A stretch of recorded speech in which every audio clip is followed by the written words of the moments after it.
Guys, magandang gabi. Ito po yung ulam po natin ngayon. Baboy sa kamanok. Lagyan natin ng kamatis.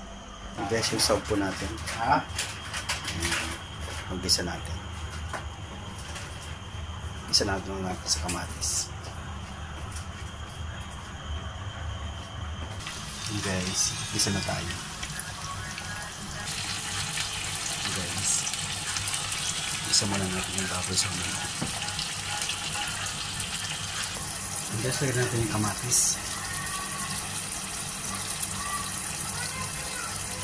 Lagyan natin ng chili. So, may spicy siya ng konti. Okay guys, pakulan natin yung saluman ko.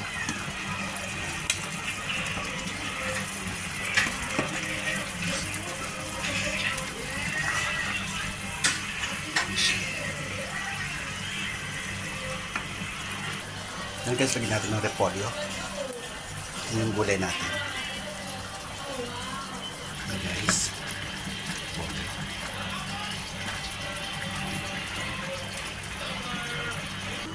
Guys, pwede na luto na po itong kinamatisan. Baboy at manok. Gulay natin repolyo. Kinamatisan, baboy at manok. Yan guys, luto na po.